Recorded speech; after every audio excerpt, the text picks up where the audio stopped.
nigga, this the life I chose, yeah. I'm gonna cap, got a pose. Niggas gonna stop saying they know me. They tryna look all cool for the hoes. Okay, now you guess my team. It's your boy Marsothadon.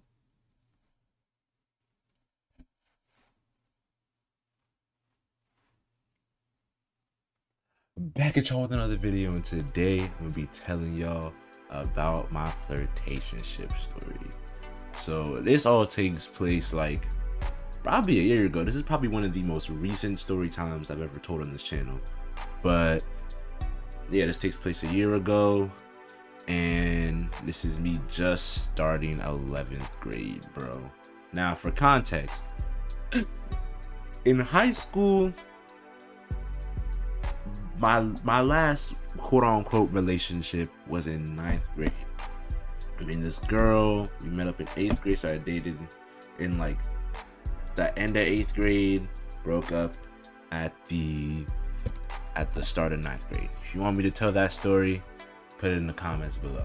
But after that, I didn't really date after that, bro. Like, my heart was broken and I didn't want to let people in. It was a lot of that. And also, I wasn't really a desirable dude. Like, look at me in 9th grade.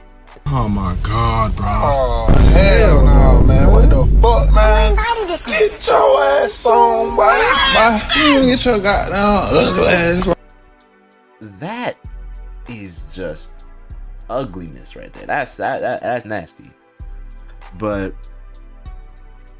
I say that to say that there was this one girl, we're gonna name her A. There was this one girl named A, and she took a liking to me, which I realized but I didn't act on. That was the one thing that I always hated about my younger self. The fact that, not even younger self, because that's like a year, 2 years ago. What I hated about my past self is the fact that when I knew someone liked me, I would just never act on it, because I was either scared that they would say no or something like that. That's another thing. Never be scared of someone saying no. Rejection is a part of life. You just gotta go through that part. So she liked me. I didn't show any signs of me liking her. So it kind of drifted away. She started talking to other people and I just remained single and lonely and yada yada. But then 10th grade summer hit. 10th grade summer going into 11th grade. And I was on one. You want to talk about self-improvement? You can ask my friends, bro. I was working out every day, eating clean every day, getting good sleep, doing all of the good habits, bro. And that resulted in my looks getting better. I started paying more attention to the stuff I wore, started wearing cologne a lot more, just started really being on a self-care type tip, taking care of myself and all that.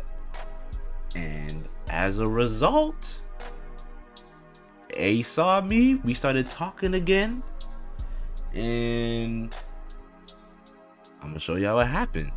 So this is like, I think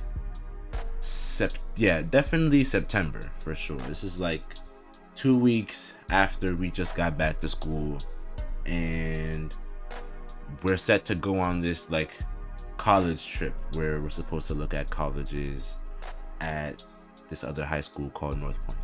By the way, I never got the point of those college things. Like, they're just there to market themselves, and you're just supposed to decide whether you want to go to this place or that place.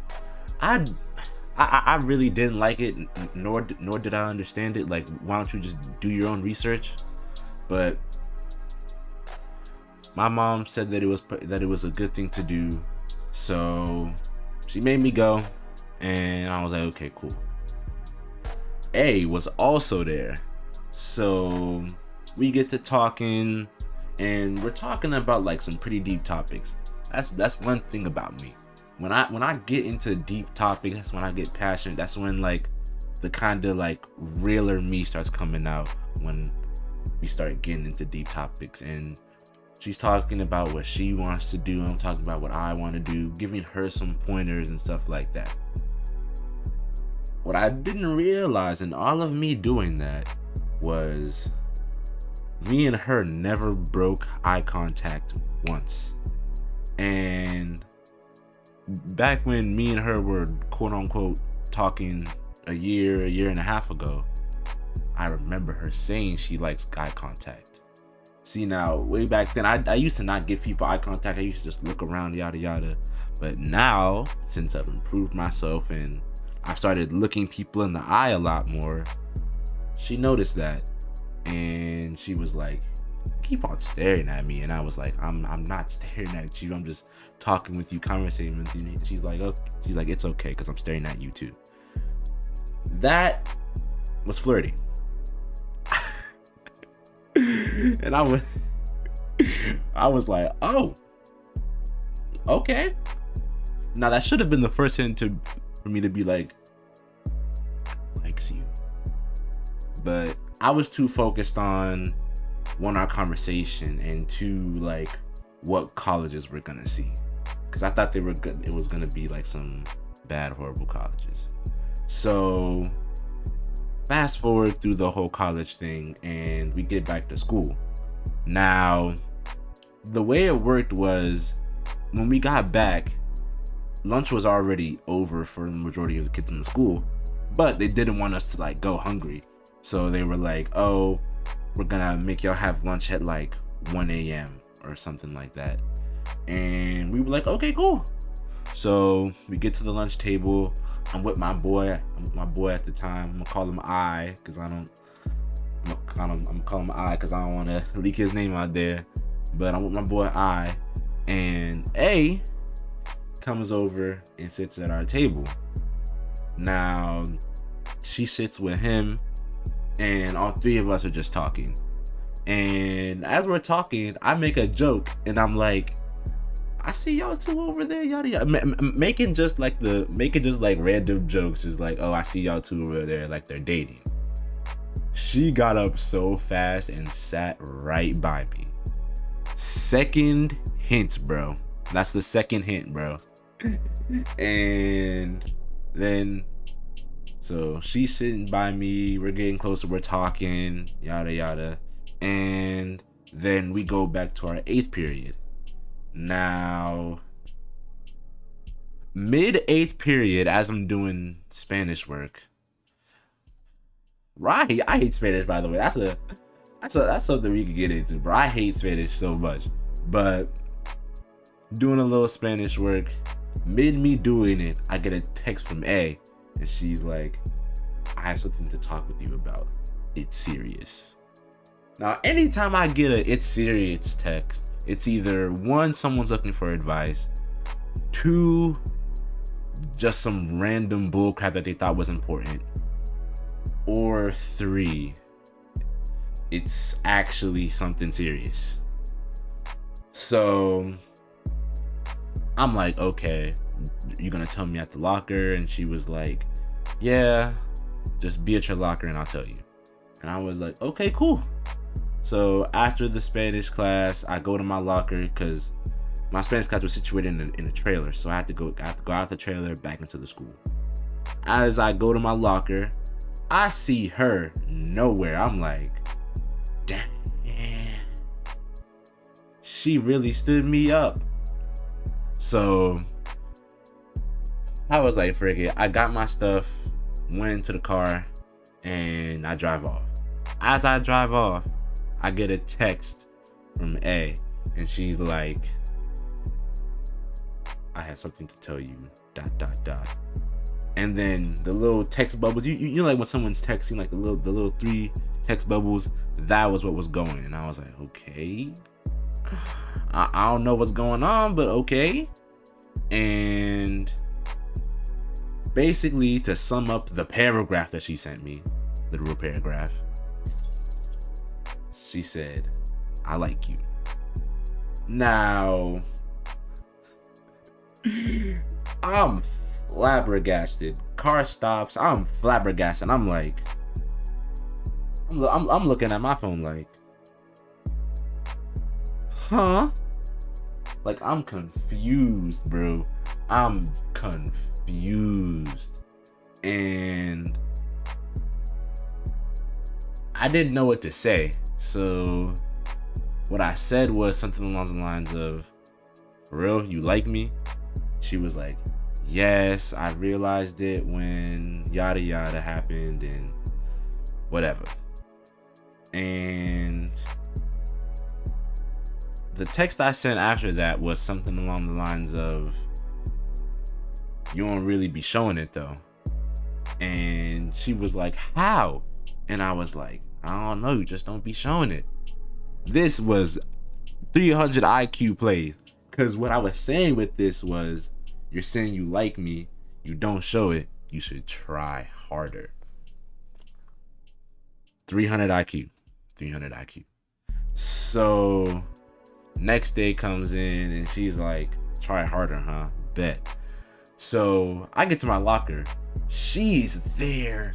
She's right there, bro. This is like, we first get into school like 8:10, not even 8, no, 7:10, I'm tripping. 7:10, 7:13, and she's just there. That means she walked or drove to the school, got in by like one of the teachers letting her in, and then sat at my locker until I came there. W stuff. So as we're talking, we're walking and stuff like that, I put my arm around her, and let's just say she liked that a lot. And as we're walking, she was like, she whispered something under her breath, and I said, "Am I making you nervous?" And she got to blushing, bro. That was probably like top 10 Cotton 4K moments, bro. Cotton 4K blushing. So we walk, we talk and all that, and then we go, and then she goes to her class, I go to my class. And throughout the week, it's just the same thing. She's trying, I'm trying, we're hanging out a lot, we're doing stuff together, and it's cool. We're in like this little talking stage. And I'm thinking, we do all this stuff in school, but we never like do stuff outside of school. So how about I set up a little date? And I put the plan in motion, asked her, she was like, sure. So the meet spot was at like my neighborhood park, because she's not that far from my neighborhood. So that was the meet spot, and we were just gonna hang around there, walk and talk, just calm little nature date. And walking, we're talking. I came in on my bike, by the way, so I'm holding my bike while we're talking. And as we're talking, she gets to talking about her past relationships. Now, she said something that triggered something in my head. What she said was, "Oh, one of these guys I was talking to, I was only talking to him for attention." Red flag. Red flag. Red flag. Now, me hearing that, I probably would have just skated off right there. But I kept on going with her, and she kept on telling me about her past relationships, and all of them have a common theme. They were in the talking stage, and once they got to that part where they were going to like advance to like relationship status, she kicked them to the curb, or they kicked her to the curb, or it was just an equal, like, we probably shouldn't be talking to the type beat. That's red flag number 2. if every relationship you're going into is just a talking stage and it doesn't end up with anything, that's a red flag. That's something that you caused or the other person caused. And most of the time, it's probably you causing it. So we get done with that. I hug her, I say goodbye. As I'm riding back to my house, I'm having a conversation with myself like, yo, is this something I should really pursue? After I heard what I just heard, is this something I should really pursue? And to be fair, a majority of the reason why I was there was because of looks. She looked, I don't rate nobody no 10, but she was at least an 8. At least an 8 or like a 7.5 or something. She was decent. So I'm like, okay, I'm gonna just go through with it. Maybe I'm different. That comment would bite me in the ass, bro. Pretty soon too. So after that, week goes by and I start feeling some distance on her end. Now, I'm a very direct person. If I see something, for the most part, I'm gonna say something about it now. Now I'm a direct person. So I see the distance and I address it. I'm like, I'm feeling some distance on your end. What's up with that? And she was like, no, I'm just going through something, yada yada. And I was like, oh, what you going through? And she was like, nothing, you don't gotta worry about it. Now, this is a PSA to everybody. When someone says, don't worry about it, yada yada, it's usually it's something big. But don't like pry on it. Don't like push it, because then you're gonna probably push them away. So I didn't pry on it. I was like, okay, if you need me, I'm here. And week went on as normal. Other week went on as normal. And then after the weeks and weeks of just us hanging out, the distance goes from this to like this. There would be days when I wouldn't talk to her or see her. There'd be days when she wouldn't see me. I don't know if that was really my fault. I was traveling a lot, so I don't think it was my fault for real.